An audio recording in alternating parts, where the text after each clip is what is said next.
Hello guys and welcome back to my channel सिर्फ IAS. तो यहाँ पे हम Indian economy by Sanjeev Verma ji की सीरीज जो नई वाली है उसे कंटिन्यू करते हुए आज आपके सामने इसका चैप्टर नंबर 26 जिसका नाम है फॉरेन इन्वेस्टमेंट इन इंडिया उसका पार्ट 1 प्रेजेंट करने जा रहे हैं। तो आइए शुरू करने से पहले चैनल को सब्सक्राइब कर लीजिए, बेल आइकन को भी प्रेस करिए ताकि आपको रेगुलर अपडेट्स मिलती रहे। चलिए हम अब शुरुआत करेंगे। शुरुआत में सबसे पहला टॉपिक जानेंगे चेंजिंग नोशंस का। तो जैसा कि चैप्टर का नाम हमने पढ़ा फॉरेन इन्वेस्टमेंट इन इंडिया, तो स्टार्टिंग में ही बताना चाहता है चेंजिंग नोशंस, यही कहना चाहता है कि पिछले अगर हम देखें 20 सालों में जब रिफॉर्म्स वगैरह आने लगे हमारे देश के अंदर, तो अब फॉरेन इन्वेस्टमेंट को ना शक की नज़रों से नहीं देखा जाता है ना। पहले ये था कि भाई हम इतना ज़्यादा झेल चुके थे, हमारे ऊपर इतना ज़्यादा रूल हुआ था कि हमको ये सब बड़ा डर लगता था, फॉरेन के नाम से ही बड़ा डर लगता था।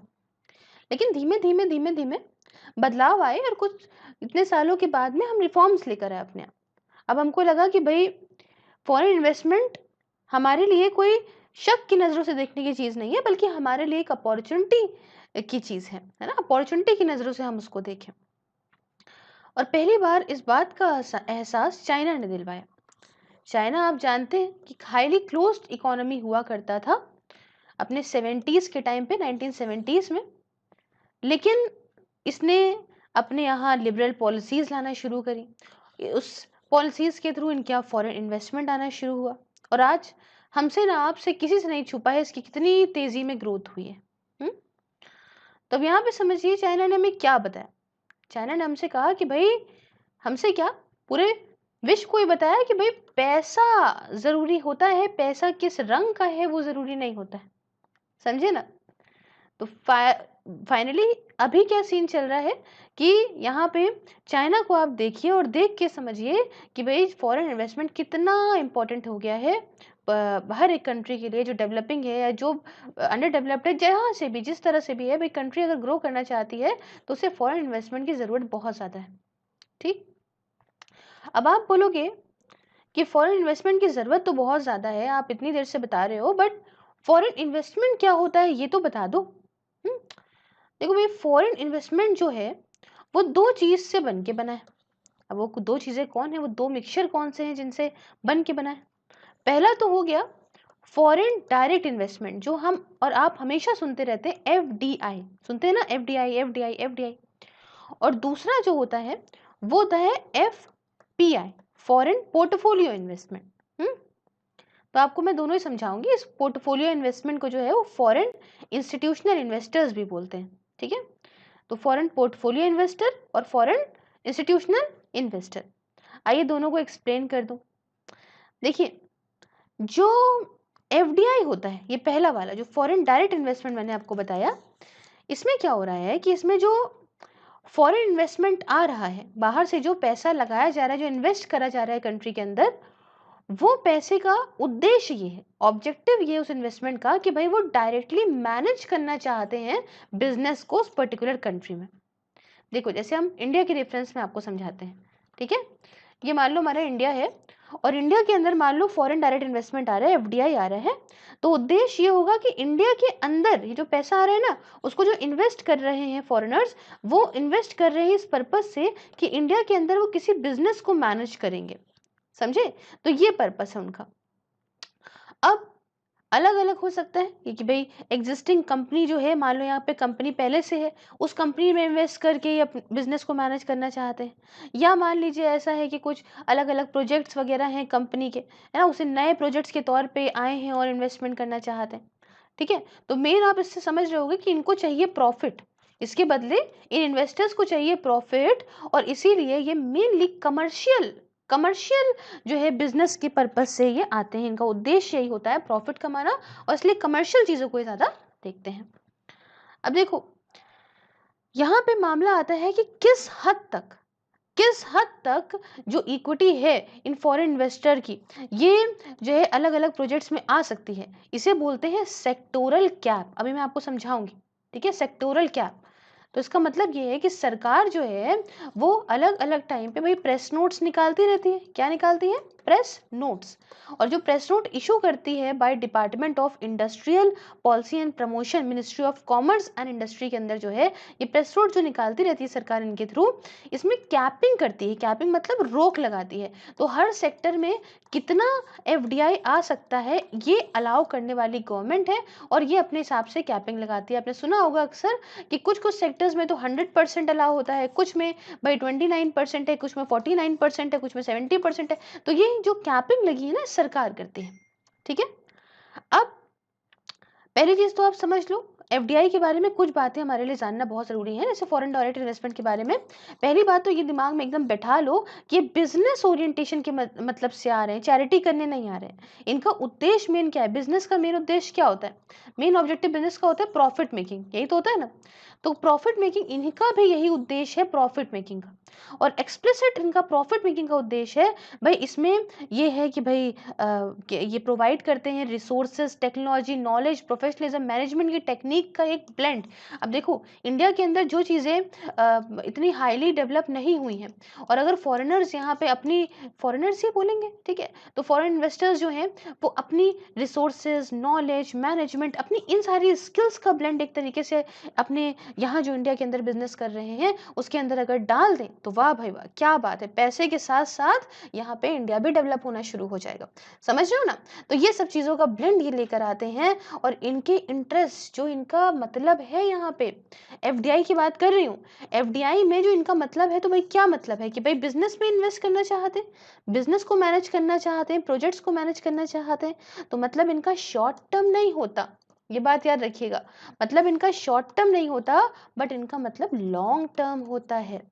अब यहाँ पे समझो, बहुत ज़्यादा एक मिसकंसेप्शन कह लो, है ना, कि मतलब एक चीज़ है एफडीआई को लेके। एक बात ये है कि भाई लोगों का ये सोचना है कि इनका उद्देश्य क्या है कि भाई प्रॉफिट कमाना, और प्रॉफिट ये उठा के भेज देंगे अपने अपनी अपनी कंट्रीज में, मतलब वापस ले लेंगे। तो इससे क्या हो जाएगा? हमारी कंट्री से आउटफ्लो हो जाएंगी चीज़ें, तो हमारे यहाँ क्या बचा? हमारे यहाँ क्या प्रॉफिट बचेगा? समझे? लेकिन इस बात को क्लियर करते हुए मैं बताना चाहती हूँ, आगे तो मैं बहुत क्लियर करूंगी, अभी फिलहाल मैं ये बताना चाहती हूँ कि ये कमर्शियल मोटिव से आ रहे हैं, मतलब यहाँ पे पैसा कमाने के चक्कर में आ रहे हैं, प्रॉफिट गेन करने के चक्कर में आ रहे हैं। बट ऐसा तो नहीं होता ना कि बिजनेस की शुरुआत करी और शुरुआत होते ही पैसा मिलने लग गया। ऐसा तो होगा नहीं। आप भी कोई बिजनेस शुरू करोगे तो मिलते ही थोड़ी ना जो है प्रॉफिट आने लगता है, कुछ वक्त होता है, तब तक वो बिजनेस चलता है। उसके बाद एक ब्रेक इवन पॉइंट आएगा कि भैया नो प्रॉफिट नो लॉस वाली सिचुएशन भी थोड़े टाइम बाद आएगी। उसके बाद धीमे धीमे प्रॉफिट अर्न होना शुरू होता है। समझे? अब इस बात को ऐसे नहीं करिए। अब यहाँ पे अगर ये प्रॉफिट अर्न करना शुरू भी कर दें इतने टाइम बाद, अब ये प्रॉफिट अर्न करना शुरू भी कर दें, तो ऐसा थोड़ी करेंगे कि पूरा पूरा प्रॉफिट अपने देश में भेज देंगे। समझे? कुछ परसेंटेज भेजेंगे प्रॉफिट का, कुछ परसेंटेज वापस बिजनेस में लगाएंगे। अब आप इसको इस एग्जाम्पल से लो कि मान लो कि आपका एक रेस्टोरेंट है और आपने इडली सांभर बेचा, हाँ, 100 रुपए का बेचा, और 50 रुपए आपको सपोज बच भी गए सारा पैसे देने के बाद, तो क्या पूरे 50 रुपए आप खर्चा थोड़ी ना कर दोगे, ये लाके मम्मी को थोड़ी ना दे दोगे? उसमें से भी कुछ पैसा तो रखोगे ना कि भाई अगर आगे जरूरत पड़ती है या इसी बिजनेस में लगाना पड़े तो क्या करेंगे। तो सेम आप यहीं से भी सोचो कि एक टाइम पे जब ये पैसा कमाना शुरू भी कर देते हैं तो पूरा पैसा नहीं भेजते हैं, पूरा प्रॉफिट नहीं भेजते हैं अपनी कंट्री के अंदर, बट कुछ परसेंटेज जो उन्होंने कमाया होता है वो भेजते हैं, है ना। तो इस बेसिस पे अगर आप कहो कि भाई क्रिटिसाइज करने लगो एफडीआई को, तो ये गलत होगा। अब दूसरी तरफ अगर हम एफपीआई की बात करें, फॉरेन पोर्टफोलियो इन्वेस्टर की बात करें, तो इनका देखिए अलग मामला होता है। ठीक है, अब इनका मामला क्या है? ये पैसा लगाते हैं स्टॉक मार्केट में। समझे? जैसे कि भाई इंडियन स्टॉक मार्केट में इन्होंने पैसा लगाया, और वो पैसा जो है इनका लगाने का उद्देश्य यही होता है कि बस हम यहाँ पे ट्रेडिंग करें शेयर्स की।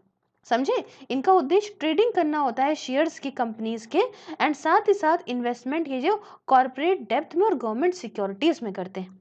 ये इन्वेस्टमेंट का पर्पस इनका ये है। अब दोनों ही पर्पस आप अलग अलग समझ लीजिए कि डायरेक्ट इन्वेस्टमेंट में क्या हो रहा है कि सीधा सीधा वो लोग बिजनेस में कर रहे हैं इन्वेस्टमेंट। समझे? लेकिन अगर हम बात करें पोर्टफोलियो इन्वेस्टमेंट में, तो ये शेयर्स वगैरह की, गवर्नमेंट सिक्योरिटीज वगैरह की, कॉर्पोरेट डेथ, इस सब में पैसा लगा रहे हैं। तो ये लॉन्ग टर्म कोई बात नहीं हो रही, मतलब समझे कि इधर निकला प्रॉफिट, उधर निकले ये, उधर निकला लॉस, तो और तेजी में भागे ये समझिएगा। ये है रिस्की, क्यों? क्योंकि इनका ऑब्जेक्टिव ये है कि भाई इन्वेस्टमेंट किया और प्रॉफिट पाया। तो ऐसा इन्वेस्टमेंट क्या है? शॉर्ट टर्म है, वॉलेटाइल है, आ भी सकता है जा भी सकता है एक रात में।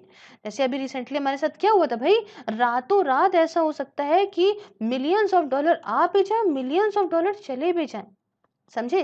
तब तक के लिए रहते हैं जहाज पे, तब जब तक जहाज डूबे ना, मतलब समझे कि ये मार्केट में तब तक रहेंगे जब तक के लिए मार्केट जो है बढ़िया चल रही है। और एक बार आई गड़बड़ी तो सबसे पहले फुदक के भागेंगे ये। तो इसलिए इनको फेयर वेदर फ्रेंड्स कहते हैं कि जब तक मौसम सुहाना है तब तक ये दोस्त हैं, और जहां आई कुछ गड़बड़ी तो सबसे भागे पहले ये। ऐसे इन्वेस्टमेंट को पोर्टफोलियो इन्वेस्टमेंट भी किया जाता है, कहा जाता है। ठीक है, इतनी बात आपको समझ आई। अब आएंगे मेन अपने लॉयल दोस्त की तरफ बढ़ते हैं और जानते हैं कुछ बातें फॉरेन डायरेक्ट इन्वेस्टमेंट के बारे में। क्लियर? अब देखो, यहाँ पे अगर हम आपको बताएं कि फॉरेन डायरेक्ट इन्वेस्टमेंट को लेके क्या जो है बदलाव, क्या चेंजेस हुए हैं इंडिया के अंदर, तो देखिए अब इंडिया ने क्या करा है, इंडिया धीमे धीमे अपनी मार्केट को खोली। ऐसा तो है नहीं कि हमने बस तुरंत ही, इतना टाइम हम डरे बैठे थे भाई, हमारे साथ बहुत बुरा हुआ था, बड़ी मुश्किल से आज़ादी मिली थी, तो उसके बाद हमने अपने आप को सीमित कर रखा था। और ये धीमे धीमे हमने अपने हर सेक्टर को खोला है इस फॉरेन इन्वेस्टमेंट के लिए, बहुत सोच समझ कर, क्योंकि जल दूध का जला छाछ भी फूक फूक के पीता है। तो यहाँ पे तो हमने सोच समझ के एक कदम उठाया है।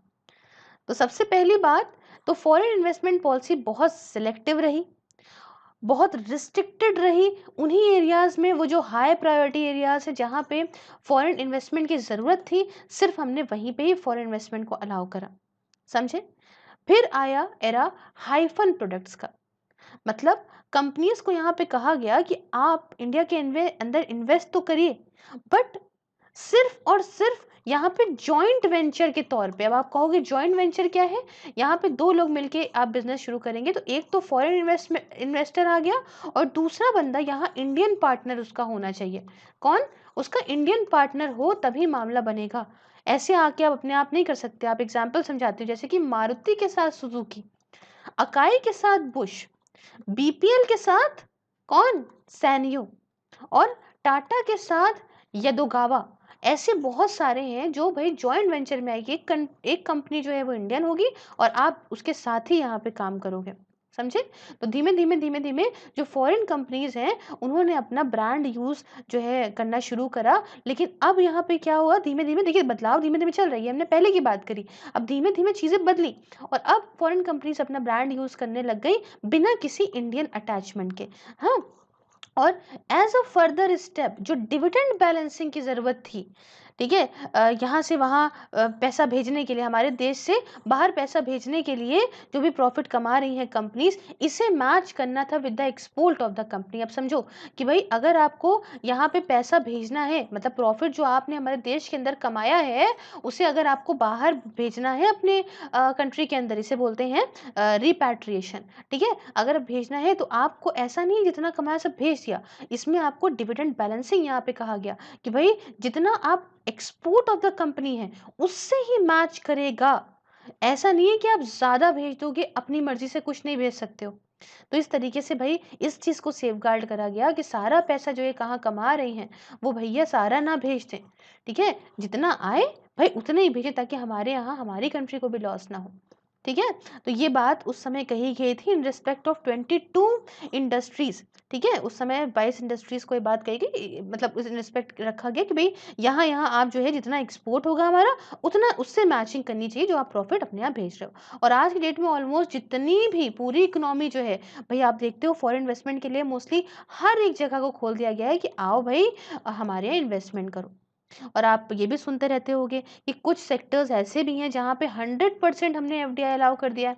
अब आप कहोगे कौन कौन से सेक्टर्स? बहुत सुनते होगे, petroleum sector, road building, power हो गया, ड्रग्स एंड फार्मास्यूटिकल हो गया, होटल्स, म्यूजियम्स हो गए, 100% एफडीआई अलाउ कर दिया है कि भाई ज़्यादा से ज़्यादा अब यहाँ पे इन्वेस्टमेंट आना शुरू हो जाए, ठीक है?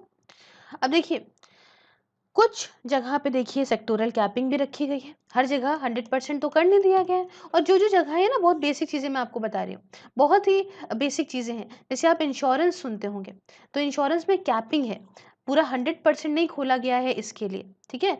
फॉरेन इक्विटी ये रिस्ट्रिक्टेड है 26%, बैंकिंग के लिए देखिए बदला करती है, ठीक है, इसमें इस समय लिखा है, फिर बढ़ा बढ़ा के बदला करती है, इसमें कुछ नहीं है, तो ये इसको याद करने की जरूरत नहीं, बस सेक्टोरल कैपिंग समझिए कि बैंकिंग के लिए, टेलीकम्युनिकेशन के लिए, एयरपोर्ट सर्विस प्रोवाइडर के लिए ये 49% से ज़्यादा एक्सीड नहीं करी गई है।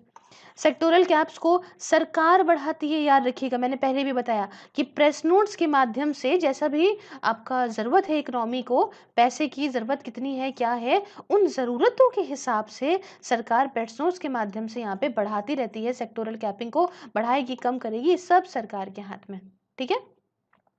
अब आपके माइंड में एक और चीज़ आई होगी, मैम जुआ का कुछ बताइए, सर वाले नहीं, खेलने वाले का बताइए। तो भाई, यहाँ पे जो गैम्बलिंग की बात होती है, गैम्बलिंग हो गया, बेटिंग हो गया, सट्टेबाजी लग रही है, लॉटरी का बिजनेस हो गया, या एटॉमिक एनर्जी की बात आ गई, एग्रीकल्चर की बात आ गई, मल्टी प्रोडक्ट ऑर्गेनाइज रिटेलिंग की बात आ गई, तो भाई इन सारी जगहों पे in foreign direct investment FDI को परमिट नहीं किया गया है कि आओ भाई हमारे यहाँ इस एरियाज में पैसा लगाओ, बिल्कुल नहीं, इन एरियाज में अलाउ नहीं करा गया है। और जो सरकार है यहाँ पे फॉरेन इन्वेस्टमेंट को प्रॉपर तरीके से फैसिलिटेट करती है। इन्होंने जो है एक फास्ट ट्रैक मैकेनिज्म भी यहाँ पे इंट्रोड्यूस करा, ऑटोमेटिक रूट का भी मैं अच्छे से समझाऊंगी, आपको समझ में आएगा कि ऑटोमेटिक रूट का एक फास्ट ट्रैक मैकेनिज्म है, ताकि भाई ज़्यादा हस्तक्षेप ना हो सके सरकारों का, ठीक है। लेकिन उसमें क्या है, सेक्टोरल कैपिंग वगैरह है प्रॉपर उन प्रोजेक्ट्स के लिए जिसमें इंडस्ट्रियल लाइसेंस की ज़रूरत नहीं पड़ेगी, और आपका joint venture and not having existing joint venture in India, उन प्रोजेक्ट्स के लिए है जिनमें भाई एग्जिस्टिंग जॉइंट वेंचर नहीं है, और या तो फिर जिनको इंडस्ट्रियल लाइसेंस की ज़रूरत नहीं है, वहाँ पे फटाफट से चीज़ें हों। फास्ट ट्रैक मैकेनिज्म है इसमें ऑटोमेटिक रूट का, लेकिन इसमें कुछ सेक्टोरल कैपिंग है। अभी समझाऊंगी सारी बातें क्या होती हैं क्या नहीं होती, तो परेशान मत होइएगा, ठीक है। अब सारे इन्वेस्टमेंट्स जो कि हमारे NRI पर्सनस करते हैं, ठीक है, या फिर आपका पर्सनस ऑफ इंडियन ओरिजिन जिन्हें हम लोग PIO कहते हैं, या फिर ओवरसीज कॉर्पोरेट बॉडी जिसे हम लोग OCB कहते हैं, ठीक है। तो भाई ये सारे जो इन्वेस्टमेंट करते हैं, एंड ऑल्सो जो स्पेशल इकोनॉमिक जोन हो गया, EOU हो गया, ESTP हो गया, STPI हो गया, ये सारा का सारा ऑटोमेटिक रूट के अंदर ही आता है, ठीक है। तो ये सब कुछ हमने पहले पढ़ा दिया, तो इतना मत सोचेगा कि मैम ये क्या बोल दे रही हैं आप, तो नया नया कुछ वर्ड बोल रही हैं, ऐसा कुछ नहीं, हमने पिछले 3 चैप्टर से इसको पढ़े चले जा रहे हैं, क्लियर। तो ये फटाफट से आ सके यहाँ पे इन्वेस्टमेंट, हमारे यहाँ दिक्कत ना हो, फास्ट ट्रैक हो चीज़ें, इसलिए ऑटोमेटिक रूट का ये मैकेनिज्म यहाँ पे क्रिएट किया सरकार ने, और ये सेक्टोरल कैप पे सब्जेक्टेड है। अब यहाँ पे सरकार ने देखिए कुछ और चीज़ें भी सेटअप करी हैं। सरकार ने सेटअप करा फॉरेन इन्वेस्टमेंट इम्प्लीमेंटेशन अथॉरिटी, क्या नाम है, FIIA, foreign investment implementation authority. और ये किस लिए है, ये है इंटर मिनिस्ट्रियल कोऑर्डिनेशन, ताकि 2 मिनिस्ट्रीज के बीच में आराम से कोऑर्डिनेशन बैठे, फटाफट से यहाँ पे अप्रूवल हो जाए, ठीक है। इन्वेस्टमेंट को लेके जो भी बात है, अप्रूवल मिलना है तो फटाफट से अप्रूवल मिल जाए। ऐसा ना हो कि लो भाई जो है एक इतना डिले हो रहा है, एक में उसने अप्लाई करा, फिर दूसरे में करा, तीसरे में करा, बड़ी देर हो जाती है।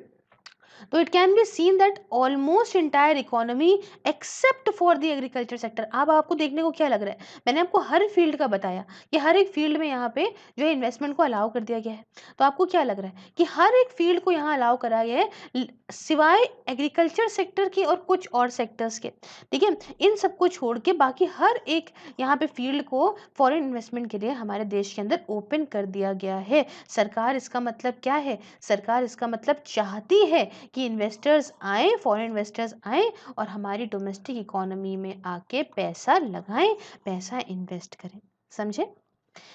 तो जो लोग इस बारे में बहस करते हैं कि भाई फॉरेन इन्वेस्टमेंट गलत है, नहीं होना चाहिए, उसके खुद के डीमेरिट्स हैं, ये वो, तो उनकी बहसों को कर दीजिएगा अब इग्नोर। क्यों, क्योंकि इतना कुछ ओपन सरकार ने यूं ही नहीं करा, सरकार भी इसको मानती है कि एक बहुत ही अच्छी अपॉर्चुनिटी हमारे आने वाले फ्यूचर के लिए, ठीक है।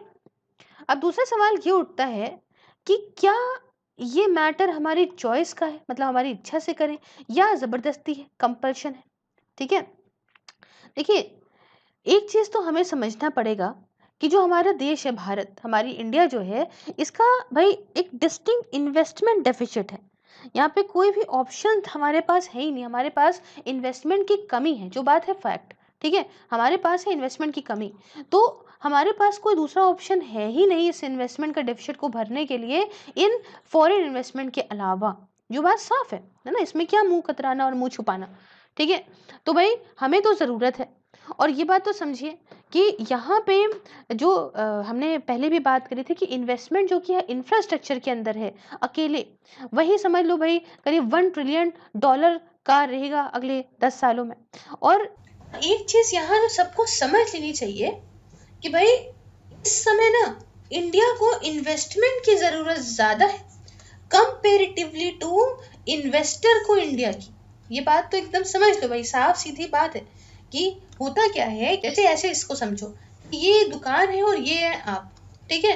तो इस समय मामला ये है कि आपको सामान लेने की जरूरत ज्यादा है कंपेरेटिवली कि ये दुकानदार को आपके सामान को, अपने सामान को आपको बेचने की। ये बात समझ लीजिए, इसके पास तो बेचने के बहुत ऑप्शंस हैं, लेकिन आपको जो सामान चाहिए वो इसी क्या मिलेगा। तो ये समझिए कि इंडिया को इस समय इन्वेस्टमेंट की जरूरत ज्यादा है कंपेरेटिवली टू, मतलब more than foreign investors needs India, ठीक है।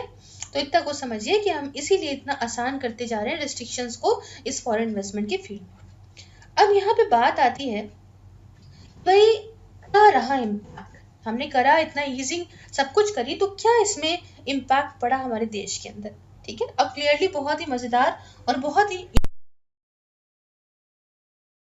जब से हमारे यहाँ फॉरेन इन्वेस्टमेंट के लिए ओपन किया गया है, मतलब कब से हुआ है याद है ना आपको, 1991 से।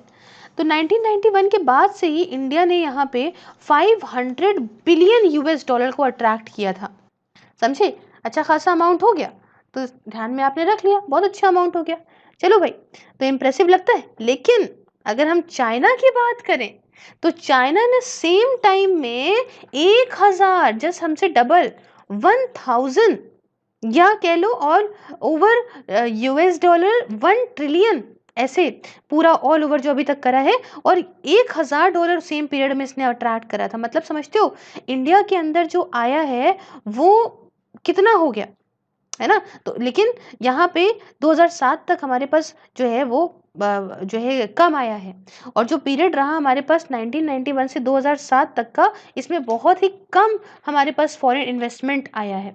और लेकिन यहाँ समझिएगा, यहाँ 2008 के बाद सीन बदला। 2008 के बाद हमारे पास 55 बिलियन जो है डॉलर जो है आप कह सकते हो कि अगले 3 सालों में आ गया था, और फिर 2013 के बाद फिर से हमारे पास कम हो गया ये। तो इससे आप एक बात तो कह सकते हो कि इंडिया, हाँ चलो ठीक है, ठीक है, पिछले कुछ सालों में फॉरेन इन्वेस्टमेंट अट्रैक्ट कर रहे हैं, हमारे यहाँ आ रहा है फॉरेन इन्वेस्टमेंट, हम तो जानते ही हैं, बट उतना नहीं आ रहा है जितना दूसरी इकोनॉमी के पास जा रहा है ना। ये तो हम कई सारी कंट्रीज को कंपेयर करके अक्सर देखते रहते हैं कि भाई फॉरेन इन्वेस्टर्स बांग्लादेश तक के पास ज़्यादा जा रहे हैं कंपेरेटिवली। तो इसलिए आ तो रहा है, बट उतना नहीं आ रहा है जितना दूसरी इकोनॉमीज के पास जा रहा है। और ग्लोबल क्राइसिस जब आई थी 2007 में, 7-8 वाला जो हिस्सा रहा था, सामान रहा था, तो उसके बाद से हम कहें तो ये यहाँ पे ब्लेसिंग इन डिस्गाइज रहा है। कैसे, इतनी वो कह रहे हैं ना कि भाई आपदा में एक तरह से अवसर रहा था, इसमें बहुत सारा कैपिटल फ्लो गया था इमर्जिंग इकोनॉमीज में, और इंडिया भी इसमें इंक्लूडेड है ना। लेकिन यहाँ ये समझो कि गया इमर्जिंग इकोनॉमीज में, यहाँ पैसा तो लगा, लेकिन इंडिया में भी लगा, ये भी समझो, लेकिन यहाँ पे जिस मात्रा में लगना चाहिए उस मात्रा में, उस मैग्नीट्यूड में नहीं आया। देखो पैसा कहाँ लगता है, ऐसी जगह पे लगता है जहाँ पे उनको ऐसा लगता है कि भाई यहाँ धीमे धीमे डेवलपिंग जो है इकोनॉमी है, ये हमें जो है फ्यूचर में पैसा जो हम इन्वेस्ट कर रहे हैं उससे हमें रिटर्न भी अच्छा मिलेगा, इस उम्मीद में इमर्जिंग इकोनॉमीज में पैसा लगाया जाता है, समझे। तो इसलिए यहाँ आप कह लो कि भाई इमर्जिंग इकोनॉमीज में पैसा लगा, लेकिन सेम मैग्नीट्यूड में इंडिया में नहीं लगा 2007 के बाद से। अब देखिए यहाँ पे इतना रिस्ट्रिक्शंस हमने आसान कर दिए अपने देश के अंदर, तब भी क्यों हमारे यहाँ फॉरेन डायरेक्ट इन्वेस्टमेंट इतना नहीं आ रहा है, क्यों? हर तरफ से तो अच्छे हैं, हमारे इंग्लिश स्पीकिंग वर्कफोर्स भी है, सस्ता लेबर भी है, नेचुरल रिसोर्सेज भी हैं, एक ग्रोइंग इकोनॉमी भी है, सेकंड लार्जेस्ट मार्केट भी है, सरकार भी फेवर कर रही है एफडीआई को, तो क्यों? क्यों नहीं हो रहा है? तो आंसर जो है यहाँ पे बहुत सारे फैक्टर्स मैं आपको बताती हूँ। सबसे पहला फैक्टर तो ये है कि जो फॉरेन इन्वेस्टर्स होते हैं, ठीक है, वो सबसे पहले कंपेयर करते हैं। अब आप करो भाई, अगर आप सामान खरीद रहे हो तो मिंत्रा पे एक, और आप किसी और साइट पे, मान लो अर्बनिक वगैरह किसी भी साइट पे, दूसरी साइट पे जाओगे और एक बार को कपड़े लेने के लिए कंपेयर करोगे, रेट आपको कौन सा कहाँ से मिल रहा है। तो इसी तरह से जब आप कपड़े लेने के लिए अमेज़न, फ्लिपकार्ट या कोई सामान लेने के लिए अमेज़न, फ्लिपकार्ट पे कंपैरिज़न करते हो, तो ऑब्वियस सी बात है कि फॉरेन इन्वेस्टर तो इन्वेस्टमेंट कर रहे हैं। तो इसलिए ये एक ग्लोबल कंपैरिज़न करते हैं अपना कोई भी डिसीज़न लेने से पहले कि हम पैसा किस देश के अंदर इन्वेस्ट करें, ठीक है? तो सरकार को यहाँ पे उनके पर्सपेक्टिव से देखना चाहिए कि चीज़ें कैसी हैं, समझे? ये नहीं कि हमने जो कर दिया तब भी नहीं आ रहा, हमने ऐसा कर दिया तब भी नहीं आ रहा, नहीं।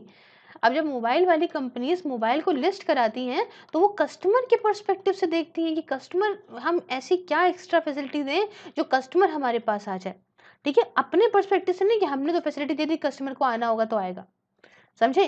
तो इसलिए ये जो है उनके पर्सपेक्टिव से देखना चाहिए सरकार को, जो इन्वेस्टर्स हैं उनके पर्सपेक्टिव से। क्लियर?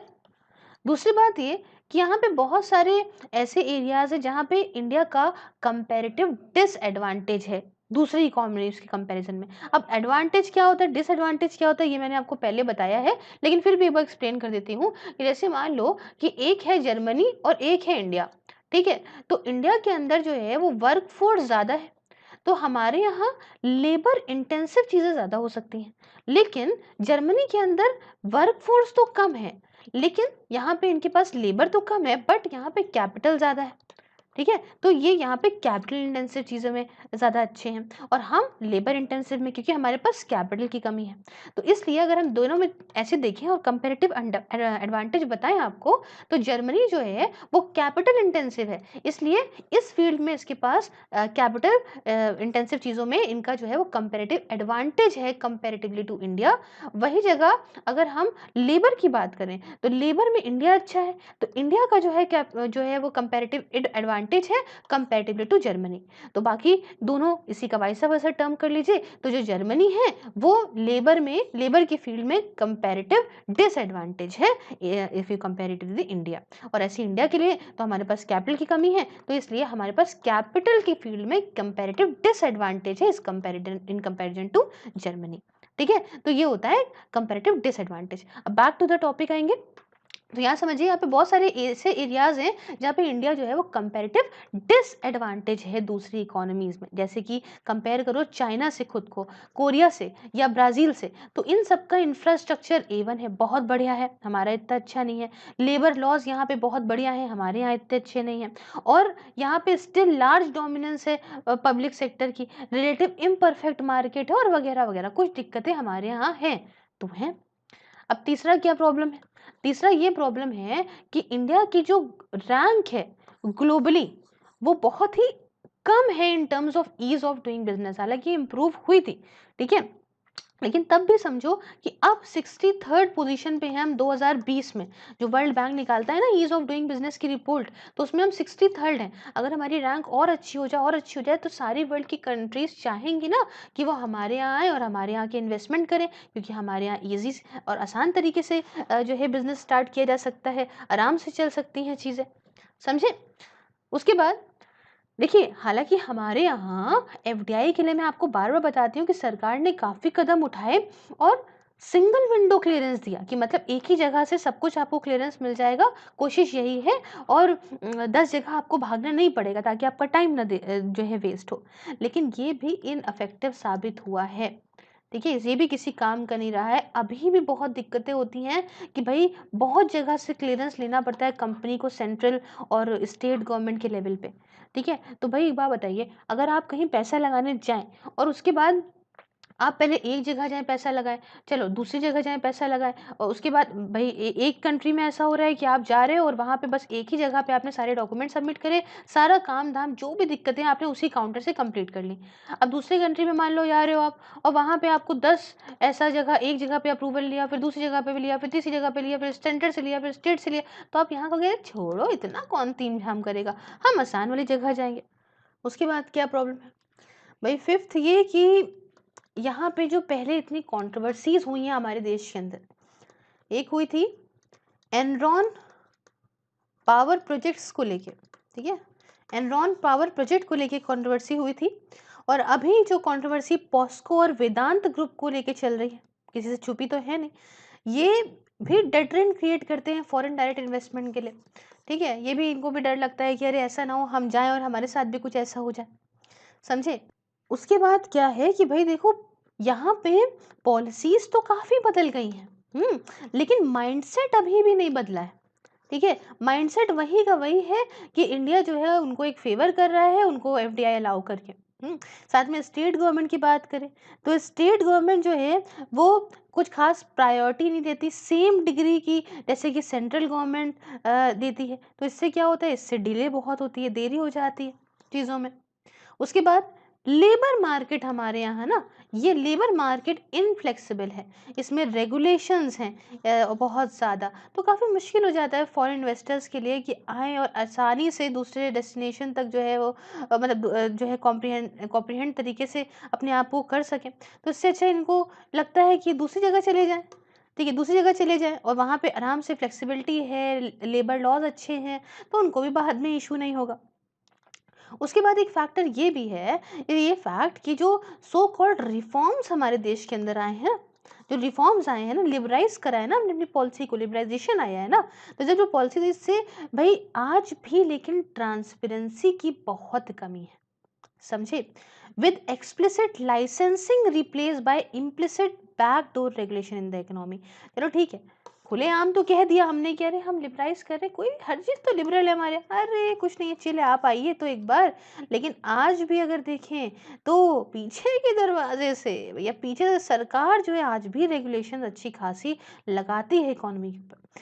समहाउ ये समझ लो एक क्लियर मैसेज है लिबरल एफडीआई का इंडिया के अंदर, वो अभी तक पब्लिसाइज नहीं हुआ है। मतलब जो एक होता नहीं कि हाँ हमने लिबरल कर दिया, दिखना चाहिए, इतने अक्लमंद तो वो भी हैं जो मिलियंस ऑफ डॉलर्स लगाने को तैयार हैं।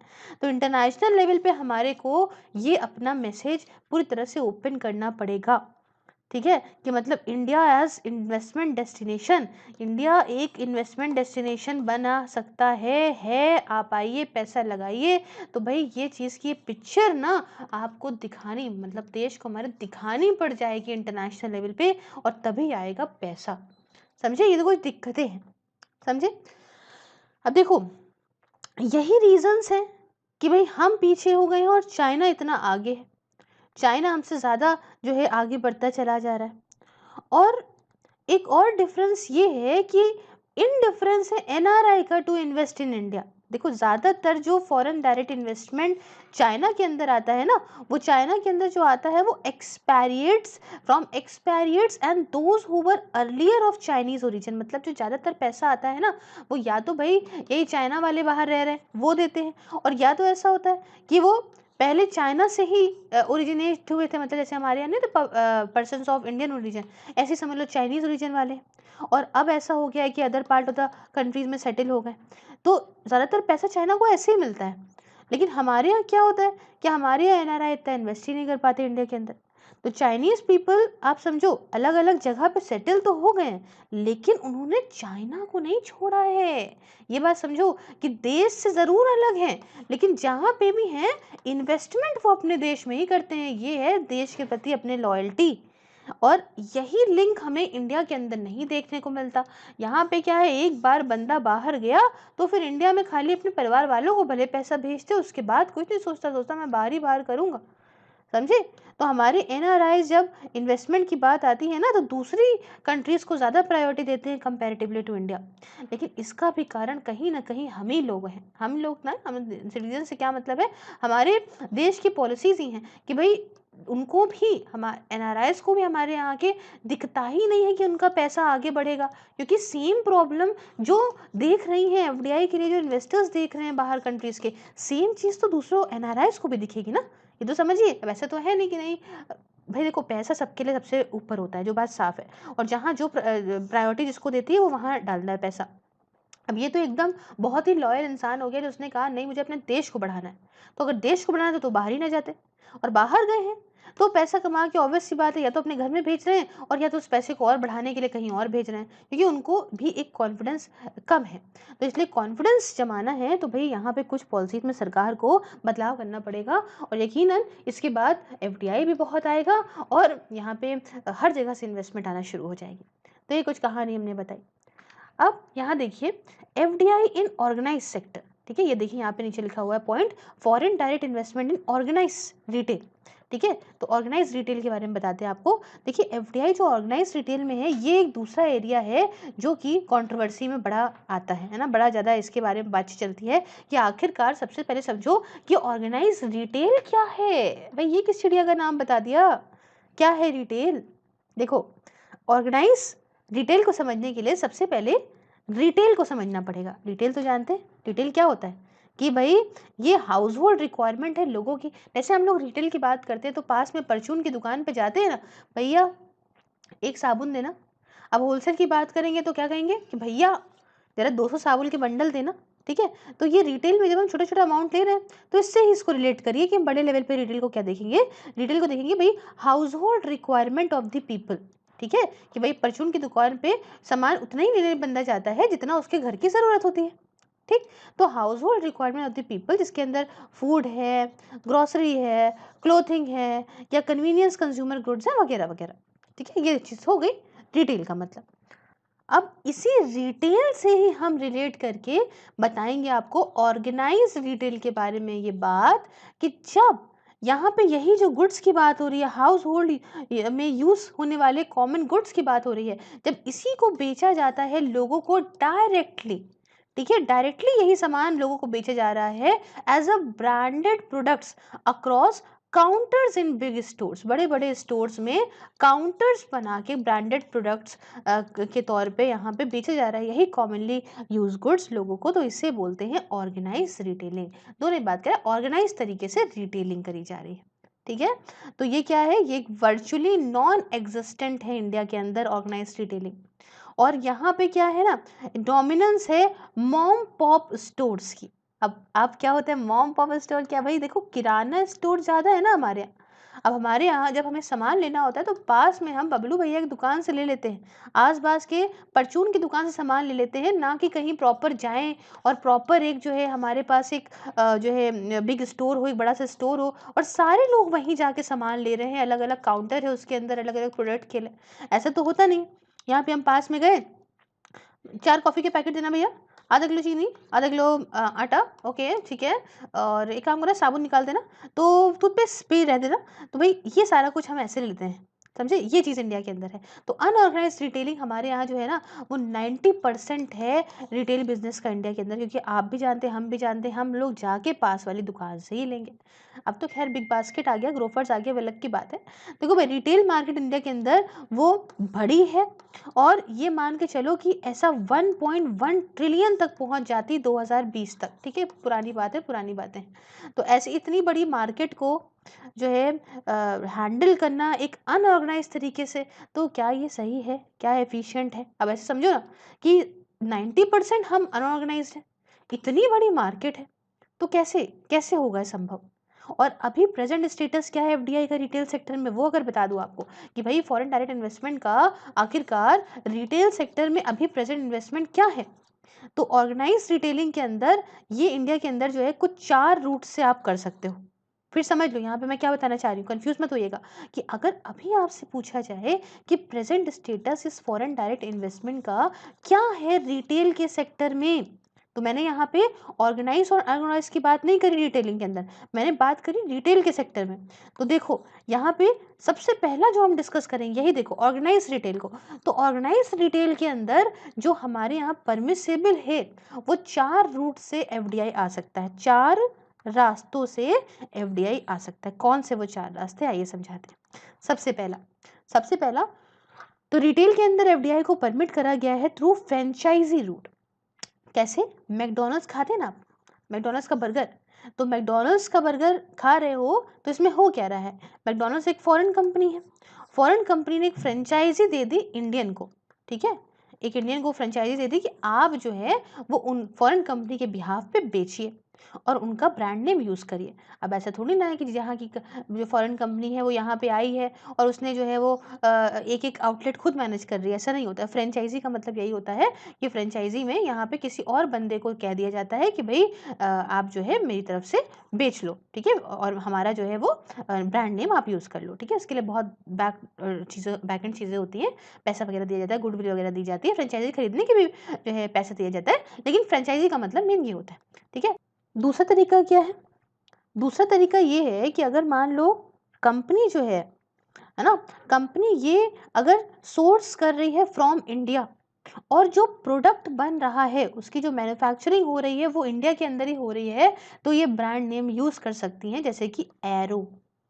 उसके साथ कौन सा है, एरो के कपड़े आते हैं ना, उसके साथ क्या है भैया, ये कौन भूल सकता है, बेनिटन, हाँ, बहुत पहनते होंगे आप भी, ठीक है। तो ये सब जो है एक्सेट्रा एक्सेट्रा, ये इस तरीके से आ जाएगा। अब तीसरे नंबर पे कैसे आ सकता है, एक रूट ये भी है, वो है कैश एंड कैरी का रूट, कैश एंड कैरी, ठीक है, कैरी मिनाटी वाला, ठीक है नहीं मतलब नाम वही है, कैश एंड कैरी कॉन्सेप्ट। अब ये कॉन्सेप्ट है क्या, ये कॉन्सेप्ट ये है कि कंपनी यहाँ पे अपना प्रोडक्ट बेचेंगी होलसेलर को इंडिया के अंदर, और उसके बाद वो होलसेलर रिटेल करेगा। आइए एग्जाम्पल समझाओ। इस एग्जाम्पल हो गया स्पेंसर, स्पेंसर से सामान लेते हैं ना हम जाके, सब कुछ मिलता है यहाँ पे, तो यहाँ पे ये एग्जाम्पल है इसका कैश एंड कैरी का। इसमें क्या हो रहा है, इसमें ये हो रहा है कि कंपनी जो है अपना प्रोडक्ट बेच रही है होलसेलर को, और इंडियन होलसेलर को, और वो होलसेलर जो है वो रिटेलिंग कर रहा है आगे। क्लियर? चौथा तरीका ये है कि एफडीआई परमिटेड है up to equity participation of 51%, but only for single product या ब्रांड। समझो यहाँ पे एफडीआई जो है वो परमिट तो करी गई है, इक्विटी का पार्टिसिपेशन ये 51% तक कर सकते हैं, ठीक है, इतना पैसा तक लगा सकते हैं, बट सिर्फ और सिर्फ सिंगल प्रोडक्ट या ब्रांड के ऊपर।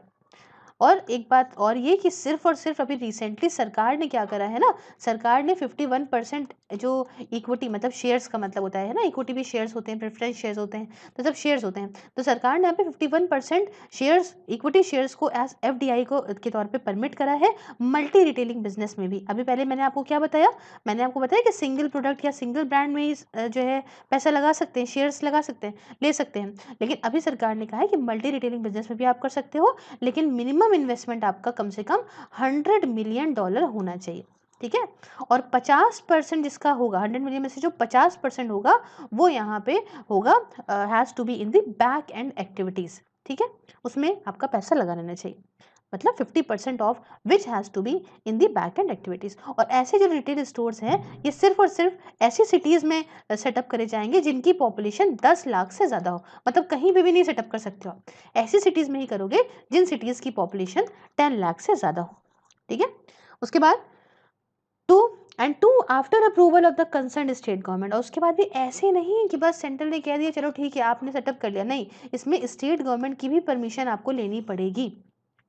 उसके बाद यहाँ पे ये भी है कि यहाँ पे there is also stipulation that तो 30% सोर्सिंग है ना, वो करी जाए आपकी from small scale industries, should be done from small scale industries. तो ये पूरी कहानी मैंने आपको बताई, तो इसलिए यहाँ पे जो निकल की बात आती है वो ये आती है कि जो एफडीआई है रिटेल के अंदर, ठीक है, जो आपका फॉरेन कंपनीज को अलाउ करने की बात है, जैसे कि आपका बहुत फेमस है एक वॉलमार्ट, ठीक है, वॉलमार्ट, इसने इंडिया के अंदर सेटअप करे ना स्टोर, वो क्या करता है, ये यहाँ पे multi branded house hold goods को बेचता है लोगों को। वॉलमार्ट आपने भी सामान लिया होगा, काफ़ी लोगों ने लिया होगा, हर इंसान की तो नहीं कह सकती हूँ, लेकिन काफ़ी लोगों ने वॉलमार्ट से सामान लिया होगा, ठीक है। तो इसी तरीके से है, इसकी बड़ी बड़ी कंट्रोवर्सी भी हुई थी पहले, अगर आपको याद हो तो इसलिए तो आखिरकार अब बात आई तो गलत क्या है वॉलमार्ट जो सेटअप कर रहा है स्टोर इंडिया के अंदर, उसमें देखो यहाँ पे बात आती है कि वॉलमार्ट ने आके इंडिया के अंदर स्टोर को सेटअप करा और अपना सामान बेचा, ठीक है,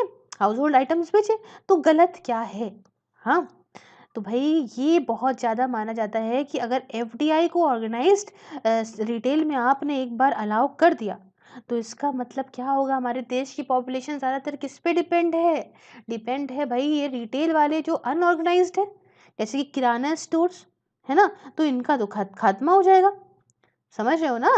तो ये तो बिल्कुल खत्म हो जाएंगे, मॉम मॉम पॉप स्टोर्स जो होते हैं।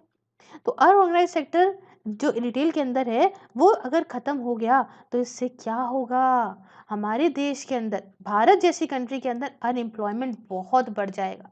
न जाने मिलियंस ऑफ लोग, न जाने मिलियंस ऑफ पीपल जो कि डिपेंड हैं इन सारे बिजनेस पे, कि ये छोटू बेटा 2 साबुन की बट्टी निकालना, ये सब अनएम्प्लॉयड हो जाएंगे। और ये भी डर है कि ऐसे बड़े-बड़े स्टोर क्या करेंगे? ये भाई देखो, ये ज़्यादा कंज़्यूमरिज़्म प्रमोट करेंगे। मतलब क्या होगा क्या, कि मतलब देखो, जो ये चाहेंगे जिसको ये प्रमोट करेंगे, कहेंगे भई देखो सेविंग्स हमारे यहाँ आई है, आप अब लोग जाते हैं क्या करते हैं, कोल्ड ड्रिंक मिलती है, नॉर्मल आप कोल्ड ड्रिंक लेने जाते हो तो होता क्या है कि भई भैया देखो भई ₹50 की है तो ₹50 की मिलेगी, लेकिन अगर आप यहाँ जाओगे बाय 2 गेट 1 फ्री, तो क्या हो रहा है कि लोग बहुत तेज़ यहीं भाग रहे हैं, और जो ये प्रोडक्ट चाहेंगे उसको ऑफर पे लगा के बेचना शुरू कर देंगे, जो कि बड़ा मुश्किल होगा एक अनऑर्गेनाइज रिटेलर के लिए, है ना? तो ऐसी फॉरेन कंपनीज हो सकता है कि ये मोनोपोली स्टेटस पा लें कंज्यूमर ओरिएंटेड गुड्स में, कंज्यूमर एक्सप्लॉयटेशन कर लें। भाई मोनोपोली किसी भी इकोनॉमी के लिए बहुत गलत होती है। अब ऐसा भी हो सकता है ऑफर दे दे के सब इन्हीं के पास जाना शुरू कर दे, और कोई कंपटीशन ही ना रहे, समझ रहे हो? तो फिर उसके बाद जो ये दाम बेचेंगे वो ये दाम आपको लेना पड़ेगा, समझे? तो ये तो हमने कहानी बताई कि गलत क्या चीज़ है। अब इज़ दिस कंटेंशन करेक्ट? क्या हमने कहा ठीक, चलो सब कुछ सही है, लेकिन अब इसको तुम और अलग तरीके से भी तो डील कर सकते हो ना, है ना? अब हमने तो एक तो आपको बता दिया कि इसके नुकसान क्या हो जाएँगे, क्या नहीं हो जाएँगे। लेकिन अब हम आपको ये भी तो बताएँगे ना कि हर जगह पे नुकसान थोड़ी ना पूरे वर्ल्ड के अंदर हो रहे हैं, हर कंट्री के अंदर। कुछ बेनिफिट्स भी हैं एफडीआई के ऑर्गेनाइज़्ड रिटेल में। जैसे कि सबसे पहला फ़ायदा ये है कि जो फॉरेन कंपनीज़ हैं, इनके पास बहुत अच्छा एक्सपीरियंस होता है, जो एक किराना स्टोर वाले के पास शायद ना हो। अच्छी नॉलेज होती है बिज़नेस की, और ये एक बेस्ट टू बेस्ट प्रैक्टिसेस ला सकती है कंट्री के अंदर, कंट्री को एक तरीके से लोगों का स्टैंडर्ड ऑफ लिविंग भी बढ़ा सकती है। दूसरी बात दूसरी बात कि ये यहाँ पे बेस्ट टू बेस्ट लाएँगी, जो पूरे वर्ल्ड में बेस्ट चीज़ें हैं वो हमारे कंट्री के अंदर लाएँगी, चॉइसेस ज़्यादा होंगी। भई आप अगर पास से सामान लेने जाओगे तो शायद आप कहोगे भैया मेलेडी, एक मेलेडी देना, या आप यही पूछ लोगे ज़्यादा से ज़्यादा कि मेलेडी इतनी चॉकलेटी क्यों है? या कम्फर्ट खा लोगे, नहीं कम्फर्ट तो बहुत पुरानी बात हो गई, है ना? एल्पेनलीबे ले लोगे, 4-5 टॉफ़ियाँ ले लोगे, ठीक है, कुछ अलग तरह की भैया जी ने रख रखी हैं तो वो ले लोगे। लेकिन जब आप यहाँ जाओगे तो आप देखोगे कि भैया कैंडी स्टोर है, बहुत ही गजब सा, उसमें बड़ी अलग-अलग तरह की कैंडी है, कि मतलब खाई कैंडी बन गया बूमर।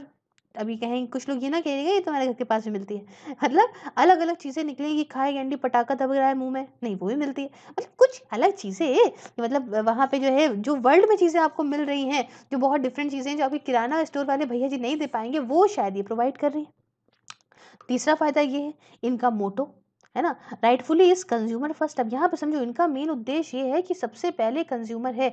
आप कभी जाके देखिए इन स्टोर्स में, तो हमेशा कंज़्यूमर को इतनी प्रायोरिटी दी जाती है कि भई आप ही भगवान हो। ये नहीं कि ए रुक जा, चुप रहो, अभी देते हैं, भीड़ ना लगाओ। ए भैया क्या चिल्ला कह रहे हो, हैं? कोई बात नहीं, दे रहे हैं, एक-एक करके देंगे, एक ही है। ऐसा नहीं करेंगे। ये हमेशा प्रायोरिटी अपने कंज़्यूमर को देती हैं। मतलब ये ऐसा काम करती हैं कि ये बेस्ट टू बेस्ट प्रोडक्ट मिले, एकदम साफ-सुथरे हाइजीन फूड आइटम्स मिले, बेस्ट क्वालिटी के प्रोडक्ट हो, और कंज्यूमर के इंटरेस्ट में चीज़ें करी जाएँ। ये फ़ायदा है। चौथा फ़ायदा ये है कि इनकी फंक्शनिंग जो है, वो अगर हम बताएँ एसेंशियली लार्ज वॉल्यूम्स है, लेस मार्जिन है। मतलब देखो, इसमें सीन क्या है कि बहुत वही वाली बात है कि ₹10 की चीज़ अगर 100 बेच दो, या ₹100 की चीज़ 10 बेच दो, बात एक ही है। तो ये क्या करती हैं, बड़े लेवल पे उठाया, बड़े लेवल पे बेचा, और कम भी अगर प्रॉफ़िट कमाया तो भी बहुत प्रॉफ़िट हो गया। समझ रहे हो ना? मिनिमम वेस्टेज होता है, और इससे क्या है कि भई इनकी जो गुड्स के प्राइस होते हैं वो सस्ते पड़ जाते हैं, अगर आप कंपेयर करो मार्केट से तो। तो ये सारी बातें तो एकदम फैक्ट वाली बातें हैं, वो आपको हमको दोनों को पता है। उसके बाद फ़ायदा ये है कि आज का जो अनऑर्गनाइज़्ड रिटेलिंग है ना, इसमें बहुत वेस्टेज होती है। इतनी इन्वेंट्री का मिसमैनेजमेंट, और इसकी वजह से इतने हायर प्राइसेज़ हो जाते हैं, है ना? कि भई लेकर आए थोड़ा-सा सामान, अगर कोई लेकर आता है, पास वाला किराना वाला एक एक बोरी चावल लेकर आया, तो वो सोचेगा एक बोरी में अगर उसने ₹30 दिए हैं, तो किस तरीके से कंज़्यूमर को बेच के ₹100 कमा ले, है ना? लेकिन अगर वही वो बहुत भारी मात्रा में सामान उठाता, तो उसमें उसको भी प्रॉफिट होता और कंज्यूमर को लेस रेट पे भी बेचता तब भी उसको प्रॉफिट होता। तो यही चीज़ इन लोगों के साथ प्रॉफिटेबल हो रही है हमारी जो ऑर्गेनाइज्ड रिटेलिंग है। उसके बाद देखिए, ये जो अ, आपकी कंपनीज़ होती हैं ना, ये एक चीज़ बहुत अच्छी करती हैं कि इनकी जो क्वालिटी होती है प्रोडक्ट की वो बहुत बढ़िया होती है ना? और प्राइसेज़ भी काफ़ी कॉम्पिटिटिव होते हैं, वैल्यू फॉर मनी है। कभी भी आप देखो अगर आप वॉलमार्ट जाओगे कोई सामान लेने के लिए, तो आप देखोगे हर एक चीज़ बहुत ही अच्छी क्वालिटी की रखी है। ये नहीं कि बस लाए और चीज़ें खराब हो गई या खाना वगैरह आपने लिया तो बहुत ही अच्छा मतलब सब कुछ बहुत ही बढ़िया प्रोडक्ट, हाइजीनिक चीज़ें। और ये कंपनीज़ काफ़ी ज़्यादा ध्यान रखती हैं कि देखो ब्रांड नेम होना चाहिए, काफ़ी जाने-माने ब्रांड को अपने इनकी रेपुटेशन नहीं खराब होनी चाहिए, ठीक है? और ब्रांड की रेपुटेशन भी बढ़िया बनी हो। तो क्वालिटी ऑफ गुड्स से तो कभी कॉम्प्रोमाइज़ नहीं करना है। वो कहते हैं कि भई क्वालिटी सबसे बढ़िया है। अगर इनके गुड्स सस्ते भी हैं, तो भी क्वालिटी बहुत अच्छी है। समझ रहे हो ना? तो ये सारा कुछ इनका काम होता है। और इनका ये मानना है कि अगर खुद की सप्लाई चेन एक बार इन्होंने बिल्डअप कर ली, ठीक है? तो ये काफ़ी जो है एम्प्लॉयमेंट इंटेंसिव भी रहती है। हुँ? कि प्रॉपर इनका खुद का है, कोई ऐसा दिक्कत नहीं है कि ये चीज़ें फँस नहीं रही हैं, ठीक है? हर जगह पे इन्होंने एक एम्प्लॉयमेंट करके रखा हुआ है और खुद की पूरी सप्लाई चेन बना दी है कि यहाँ से ऐसे आएगा, ऐसे बिकेगा, फिर ऐसे चीज़ें होंगी मैनेज, तो इसमें किसी पे डिपेंडेंसी ही नहीं है, ठीक है? तो ये एक फ़ायदा है। अच्छा एक चीज़ और कि बड़ा फ़ायदा दे सकती है एग्रीकल्चर सेक्टर को। कैसे? नई-नई टेक्नोलॉजीज़ प्रोवाइड करके, अच्छी प्रोडक्टिविटी हो सकती है। सप्लाई चेन बढ़िया हो जाएगी, वेयर हाउसिंग जहाँ सामान रखते हैं वो बढ़िया, अच्छी क्वालिटी के और बढ़िया प्राइस मिल सकते हैं फार्मर्स को। क्यों? क्योंकि बिचौलिया हट गए, मिडलमैन हट जाएँगे बीच से। इससे क्या होगा कि भई फार्मर्स हो गया, ग्रुप्स हो गए, कोऑपरेटिव्स हो गए, इन सब में प्रॉपर सेटअप प्रमोट करेंगी जिससे क्या होगा कि फार्मर्स और ऑर्गेनाइज्ड रिटेलर के बीच में एक अच्छा-सा एक जो है संबंध बन के तैयार रहेगा। तो ये भी अच्छा है। लेकिन अब जो हमने यहाँ पे बात करी थी कि इनके आने से किराना स्टोर्स खत्म हो जाएँगे, ये हो जाएगा, वो हो जाएगा। देखिए इस बारे में भी कुछ अपने काउंटर रीज़न्स से आपको समझाना चाहूँगी, क्यों किराना स्टोर को अफ़ेक्ट नहीं पड़ेगा। समझाती हूँ। देखिए आपको भी समझ में आएँगी, बहुत ही आम चीज़ें हैं कि वेस्टर्न कंट्रीज़ में क्या होता है कि वो लोग और हमारे यहाँ जो देश के अंदर दोनों में एक डिफ़रेंस है। भई वेस्टर्न कंट्रीज़ के जो लोग होते हैं वो 1 महीने का सामान एक बार घर में ले आते हैं, ठीक है? अपना पूरी ग्रोसरी की शॉपिंग कर ली और पूरी फैमिली को लेके गए, फैमिली आउटिंग के तौर पे इसको देखते हैं, आराम से घूम फिर के आते हैं शॉपिंग-वॉपिंग करके कि चलो महीने का राशन आ गया। लेकिन हमारे यहाँ ऐसा नहीं। हमारे यहाँ इंडिया के अंदर क्या होता है कि डेली लोग जाते हैं कुछ ना कुछ, अगर आप गरीब थोड़ा-सा ऐसा देखेंगे ना, डेली वेजेस वालों को देखेंगे तो वो तो डेली जाके कुछ सामान लेकर आते हैं। ₹10 की दाल लेकर आएँगे, कुछ आटा लेकर आएँगे 1 किलो। मेरी बात समझिए गौर से। और ये सिर्फ़ और सिर्फ़ डेली वेजेस के साथ नहीं होता है, बहुत सारे लोगों के साथ होता है। अगर अपने आस-पास आप नोटिस करेंगे तो बहुत ही ऐसा आपको देखने को मिलेगा साफ-साफ डिफ़रेंस। अगर आप एक मिडल क्लास फैमिली से हैं, तो कुछ लोग तो पूरे महीने का मँगाते हैं। और कुछ लोग ऐसा करते हैं कि छुट-पुट, छुट-पुट, छुट-पुट, छुट-पुट ही मँगाते रहते हैं डेली बेसिस पे, समझे? तो अब डेली बेसिस पे अगर सामान आ रहा है, तो ये थोड़ी ना होगा कि जा के वॉलमार्ट से भैया ₹10 की दाल दे दो, ऐसा तो होगा नहीं। अब दूसरी बात ये कि होता क्या है कि ये जो स्टोर सेटअप होगा इतने बड़े लेवल पे, इतनी सर्विस प्रोवाइड करना, एक ही जगह पे सब कुछ देना, तो इसके लिए बहुत बड़ी जगह की भी ज़रूरत है, ठीक है? ये बात भी एकदम क्लियर है। और इतनी बड़ी जगह अगर शहर में इंसान लेगा तो भैया बड़ी ज़्यादा उसको रेंट देना पड़ेगा, है ना? इतना कुछ खर्चा करना पड़ेगा। तो भई कॉस्ट कम करने के लिए ये बहुत ही मतलब टाउन के हल्का-सा बाहर, शहर के हल्का-सा बाहर लेते हैं। कितना बड़ा लेवल में वहीं पे खोल सकते हैं, कॉस्ट भी कम रहेगी क्योंकि उनको अपना यूनिक सेलिंग पॉइंट जो है यूएसपी जिसको बोलते हैं उसे मैच भी करना है। तो इतनी दूर जब वो चले गए, तो कंज़्यूमर क्या डेली परचेज़ के लिए दूध लेना है, सब्ज़ी लेनी है, कुछ भी लेना है तो उतनी दूर थोड़ी ना जाएँगे, है ना? वो घर के पास ही से खरीद लेंगे। आपको भी ब्रेड लेना होता है, दूध लेना होता है, तो क्या आप जाते हो क्या स्पेंसर लेने के लिए? आप घर के पास ही खरीद लेते हो। अब आपके घर के पास स्पेंसर है तो एक अलग की बात है, ठीक है? उसके बाद जो किराना स्टोर तुम्हारे घर तक के आस-पास तुम्हारे साथ दे सकते हैं इंडिया के अंदर, वो नहीं दे सकती है फॉरेन कोई कंपनी। समझ लो, किराना स्टोर को डरने की तो ऐसी ज़रूरत ही नहीं है वॉलमार्ट से। भैया सुनो, कोई आए ना तो हमारा पार्सल के लिए इधर भेज देना, तो वॉलमार्ट थोड़ी बताएगा। समझे? बल्कि यहाँ पे वॉलमार्ट को डरना चाहिए किराना स्टोर से कि भैया हम इनका क्या करें? अरे पास वाले बबलू भैया से तुमने अगर कह दिया कि भैया जी वो पार्सल लेके आएगा, आएगा तो रास्ता बता दीजिएगा, तो क्या वॉलमार्ट ऐसे थोड़ी ना तुम्हें फैसिलिटी देगा? तो ये चीज़ है। तो यहाँ पे अगर हम देखें तो चैलेंज जो है वो वॉलमार्ट के चेयरमैन को होना चाहिए कि इंडिया के अंदर इतना बड़ा मामला है, बट हम किस तरीके से इनकी मार्केट में घुसें। तो ऐसा देखो, तो देखने में तो ऐसा लगता है, दिखाया ऐसे जाता है कि ये आ जाएगा तो हम लोग भाई किराना स्टोर बर्बाद हो जाएँगे, बट ऐसा नहीं है। ये आ गया तो भई इसको सोचना पड़ेगा कैसे आना है। हुँ? तो इससे अगर ये आता है, यहाँ पे देखिए on the whole there appears to be misplaced apprehension on FDI in the organised sector, कुछ भी कहा जा रहा है ऑर्गेनाइज्ड रिटेल में अगर आता है तो यहाँ पे फायदे ही होंगे। ये एक अच्छा सप्लाई चेन लेकर आएगा, सप्लाई चेन में इंप्रूवमेंट करेगा, बैकएंड इंफ्रास्ट्रक्चर और ज़्यादा डेवलप करेगा, एम्प्लॉयमेंट और इससे होगा, रेवेन्यू सरकार को भी मिलेगा और सस्ते दामों में बढ़िया क्वालिटी का सामान कंज्यूमर को मिलेगा। और वक्त के साथ ये समझ लीजिए कि ब्रॉड बेस बेनिफिट्स मिलना शुरू हो जाएंगे, बड़े लेवल पे बेनिफिट्स मिलना शुरू हो जाएंगे इस ऑर्गेनाइज रिटेलिंग के। समझे? अब यहाँ पे देखिए बहुत सारे इश्यूज वगैरह को डिस्कस करने के साथ साथ हमने हर एक डिबेट का पार्ट यहाँ पे डिस्कस करा। अब आते हैं हम थोड़ा सा नीचे, दूसरे इश्यूज तो है, होता तो ठीक है, ठीक है, कुछ इश्यूज भी हैं।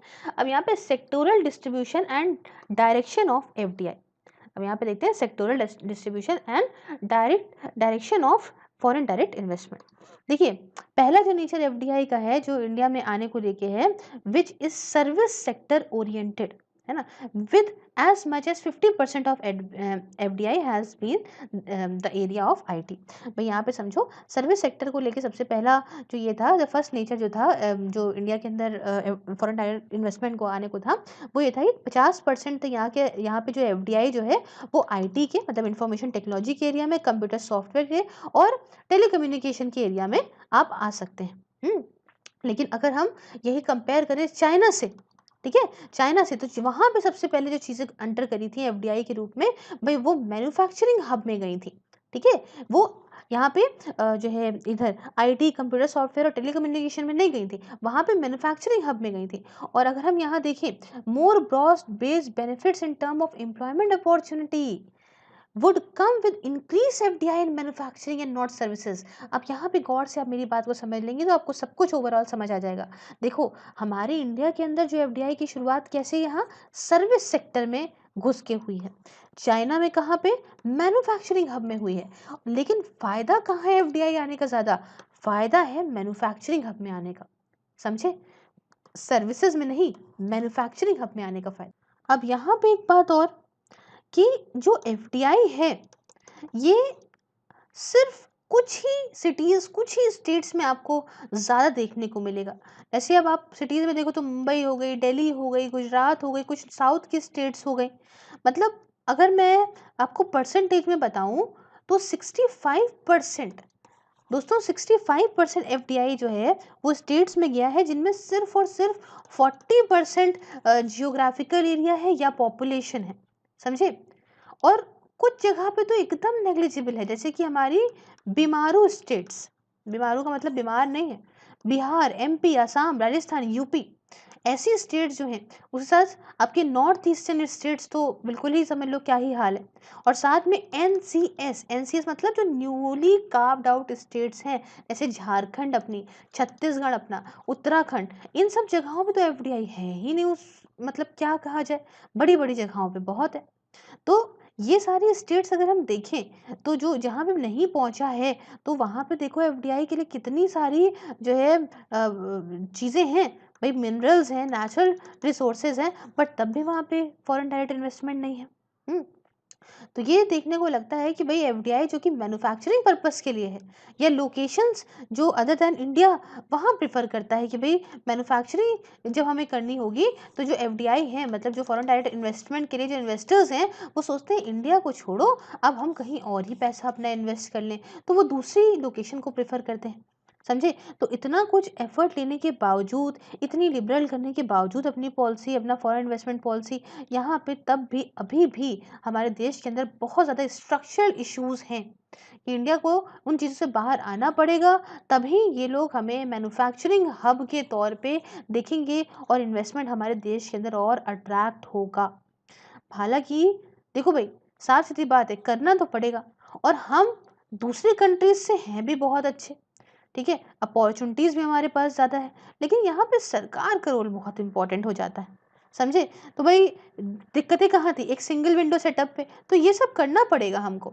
हमें अपने आप को एक इंटरनेशनल लेवल पे दिखाना पड़ेगा कि हम हैं, हम अब आप हमारे यहाँ आइए, हम एक अच्छा इन्वेस्टमेंट हब हैं।